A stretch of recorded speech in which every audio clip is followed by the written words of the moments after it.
नमस्कार, ताज़ा तहरीन खबरों में आपका स्वागत है।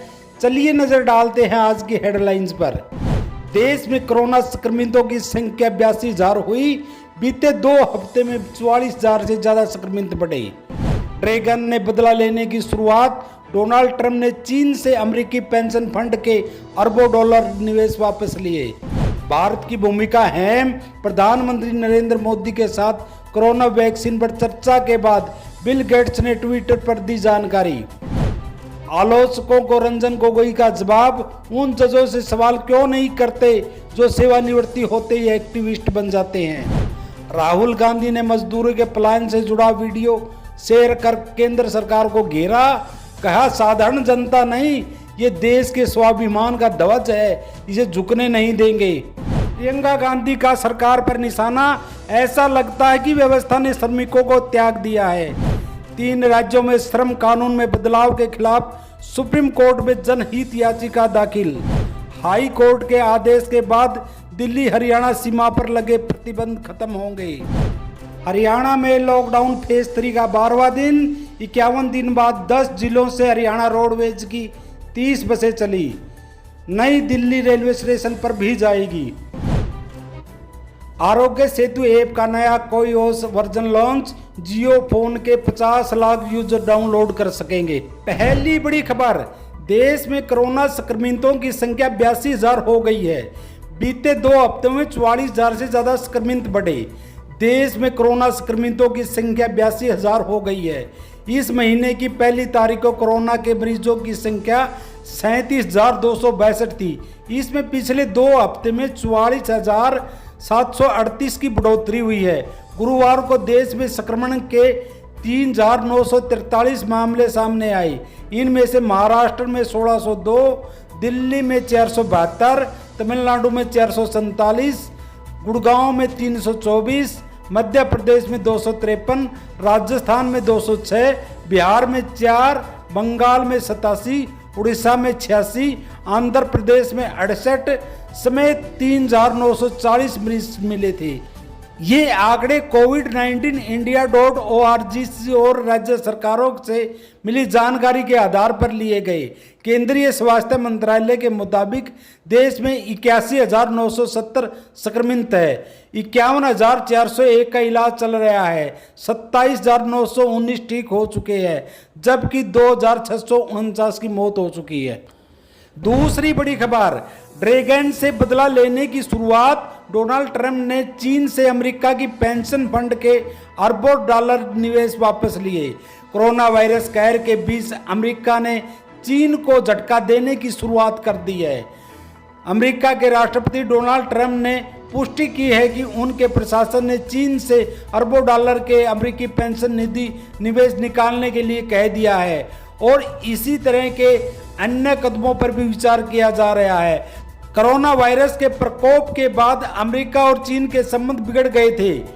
अमेरिका ने कोरोना वायरस से निपटने में चीन के रुख पर निराशा व्यक्त की है। कोरोना वायरस अब तक अमेरिका में 80,000 से अधिक लोगों की जान ले चुका है। चीन पर कोरोना के बौद्धिक संपदा और अनुसंधान कार्य से जुड़ी जानकारियां चोरी होने का भी आरोप लगाया गया है। तीसरी बड़ी खबर, भारत की भूमिका अहम। प्रधानमंत्री मोदी के साथ कोरोना वैक्सीन पर चर्चा के बाद बिल गेट्स ने ट्विटर पर दी प्रतिक्रिया। प्रधानमंत्री मोदी ने गुरुवार को वीडियो कॉन्फ्रेंसिंग के जरिए bill and Melinda Gates foundation के सह अध्यक्ष बिल गेट्स से बातचीत की है। दोनों के बीच कोरोना वायरस को लेकर चर्चा हुई। पीएम मोदी से बातचीत के बाद बिल गेट्स ने प्रधानमंत्री का शुक्रिया अदा करते हुए ट्वीट किया। बिल गेट्स ने ट्वीट कर कहा कि बातचीत और विमर्श के लिए नरेंद्र मोदी का शुक्रिया। इस महामारी से जंग के लिए विश्व का एकजुट होना बहुत जरूरी है। दुनिया पर कोरोना के सामाजिक और आर्थिक प्रभाव को कम करने में भारत की अहम भूमिका है, जो कि सबके लिए कोरोना की वैक्सीन के प्रशिक्षण और इलाज का रास्ता साफ करती है। चौथी बड़ी खबर, आलोचकों को रंजन गोगोई का जवाब। उन जजों से सवाल क्यों नहीं जो सेवानिवृत्ति होते ही एक्टिविस्ट बन जाते हैं। देश के पूर्व मुख्य न्यायाधीश और अब राज्यसभा सांसद रंजन गोगोई ने कहा कि ऐसे जजों पर सवाल क्यों नहीं उठाए जाते जो सेवानिवृत्ति होने के बाद एक्टिविस्ट बन जाते हैं। 100 में से 70 जज सेवानिवृत्ति होने के बाद सरकारी पद ग्रहण करते हैं। क्या इससे न्यायपालिका की आज़ादी से समझौता हो गया? गोगोई सुप्रीम कोर्ट से सेवानिवृत्त होने के बाद राज्यसभा की सदस्यता लेने पर की गई अपनी आलोचनाओं के जवाब में एक वेबिनार में बोल रहे थे, जिसे राष्ट्रीय विधि विश्वविद्यालय के एलुमनी कन्फेडरेशन ने आयोजित किया था।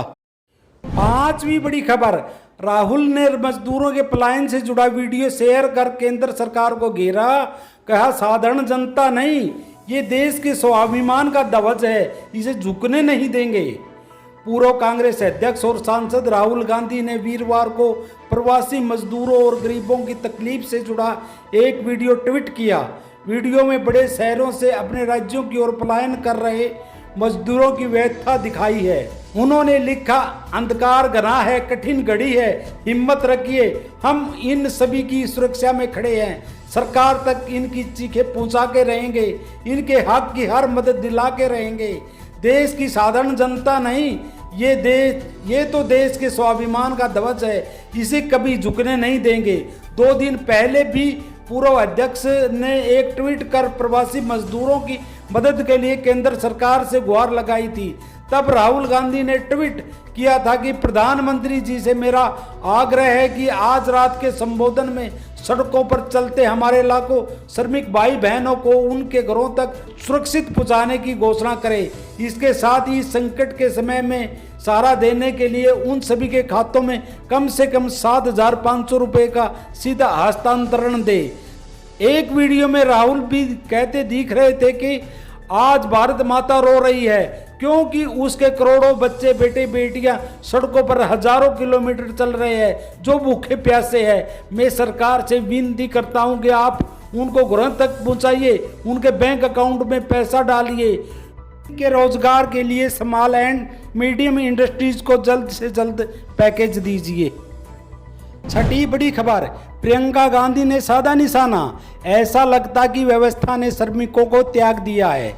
कांग्रेस महासचिव प्रियंका गांधी ने लॉकडाउन के दौरान अपने रोजगार गंवा चुके, दूसरे राज्यों में फंसे और किसी तरह अपने गृह नगर वापस लौट रहे प्रवासी श्रमिकों की स्थिति को लेकर सरकार को आड़े हाथों लिया। प्रियंका ने कहा कि ऐसा लगता कि व्यवस्था ने उन्हें त्याग दिया है।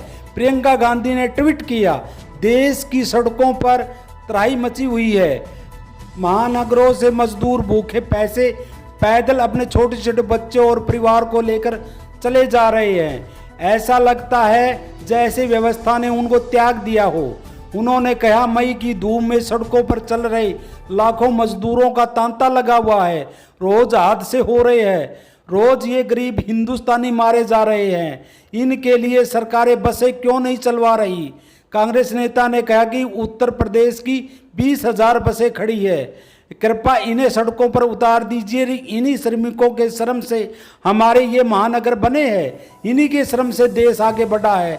भगवान के लिए इन्हें सड़कों पर ऐसे बेसहारा मत छोड़िए। उन्होंने कहा कि उत्तर प्रदेश की सभी जिला व शहरी कांग्रेस की इकाइयों से मेरा आग्रह है कि इन जरूरतमंद लोगों की मदद का कार्य और तेज कर दीजिए। यह सेवा का वक्त है। भारतीय राष्ट्रीय कांग्रेस का एक एक कार्यकर्ता इन हिंदुस्तानी भाइयों के साथ खड़ा है। प्रियंका ने पुलिस के भाइयों से भी एक विनती की, मैं समझती हूँ कि आप पर काम का दबाव है, आप भी परेशान हैं, मगर आपसे मेरी एक विनती है कि इन बेसहारा लोगों पर बल प्रयोग मत करिए। इन पर वैसे ही विपत्ति टूटी हुई है, इनकी गरिमा की रक्षा कीजिए। 7वीं बड़ी खबर, 3 राज्यों में हुए श्रम कानून में बदलाव के खिलाफ सुप्रीम कोर्ट में जनहित याचिका दाखिल की। विदेश निवेशक को भारत लाने के मकसद से श्रम कानून में हुए बदलाव का मामला सुप्रीम कोर्ट पहुंच गया है। इसके खिलाफ सुप्रीम कोर्ट में जनहित याचिका दाखिल हुई। झारखंड के सोशल एक्टिविस्ट पंकज कुमार यादव ने सुप्रीम कोर्ट में याचिका दायर की है। याचिका में कहा गया है कि उत्तर प्रदेश, मध्य प्रदेश, गुजरात सहित अन्य राज्यों में श्रमिकों के कानून को कमजोर और शिथिल बनाने का अध्यादेश जारी हुआ है। श्रम कानून में संशोधन 3 महीने से लेकर 3 वर्षों तक के लिए अलग अलग राज्यों में किया गया है। पंकज यादव ने जनहित याचिका के माध्यम से सुप्रीम कोर्ट से मांग की है कि राज्य सरकारों के इन अध्यादेशों को रद्द कर श्रम कानून को सुरक्षित करे। राज्य सरकारों ने फैक्ट्री एक्ट का संशोधन कर मजदूरी के मूल अधिकारों को हनन करने का प्रयास किया है। 8 घंटे की जगह 12 घंटे काम करवाना तथा न्यूनतम मजदूरी से भी वंचित करना मानव अधिकार का हनन है। 8वीं बड़ी खबर, हाई कोर्ट के आदेश के बाद दिल्ली हरियाणा सीमा पर लगे प्रतिबंध खत्म होंगे। दिल्ली हाई कोर्ट ने दिल्ली के साथ अपनी सीमाओं पर प्रतिबंध हटाने के लिए हरियाणा सरकार को आदेश दिया है। हरियाणा सरकार ने हाई कोर्ट में कहा कि केंद्र सरकार की गाइडलाइन के मुताबिक डॉक्टरों, नर्सों, पुलिसकर्मियों व अन्य जरूरी सेवाओं से जुड़े लोगों को सीमा पर आने जाने की इजाज़त होगी। दूसरों को भी आवेदन के 30 मिनट के भीतर ई पास मिलेगा और सामान की आपूर्ति फिर से शुरू होगी। 9वीं बड़ी खबर, हरियाणा लॉकडाउन फेज 3 का 12वां दिन। 51 दिन बाद 10 जिलों से हरियाणा रोडवेज की 30 बसें चली। नई दिल्ली में रेलवे स्टेशन भी जाएगी। हरियाणा में लॉकडाउन फेज 3 का 12वां दिन है। हरियाणा परिवहन व्यवस्था की रीढ़ कही जाने वाली हरियाणा रोडवेज 51 दिन बाद शुक्रवार को शुरू हो गई है। 10 जिलों में हरियाणा रोडवेज की बसें रवाना हुई। इससे पहले 30 बसें चलाई जा रही है। पुलिस के कड़े पहरे के बीच यात्री बसों को अलग अलग जगह से रवाना किया गया। चंडीगढ़ और दिल्ली के बीच फिलहाल बसें नहीं चलाई जाएगी। बसों में प्री बुकिंग कराने के लिए यात्रियों को ई टिकट के जरिए ही प्रवेश मिला। पहले दिन अंबाला, भिवानी, हिसार, कैथल, करनाल, नारनौल, पंचकुला, रेवाड़ी, रोहतक और सिरसा से बस चलाई गई है। रोडवेज की बसें नई दिल्ली रेलवे स्टेशन तक जाएगी। परिवहन मंत्री मूलचंद शर्मा का कहना है कि दिल्ली में फंसे हरियाणा के लोगों को वापस लाएंगे जो हमारे जिले में जाना चाहते हैं या फिर अपने आवासीय जिले से नई दिल्ली रेलवे स्टेशन आना चाहते हैं। 10वीं बड़ी खबर, आरोग्य सेतु ऐप का नया काईओएस वर्जन लॉन्च। जियो फोन के 50 लाख यूजर डाउनलोड कर सकेंगे। कोरोना संक्रमितों को ट्रैक करने वाले आरोग्य सेतु ऐप का नया काईओएस वर्जन लॉन्च हो गया है। इसे खास तौर से जियो फोन के लिए बनाया गया है। जियो फोन काईओएस पर काम करता है जो एंड्रॉयड और आईओएस से बिल्कुल अलग है। नए वर्जन से जियो फोन के 50 लाख यूजर को फायदा मिलेगा।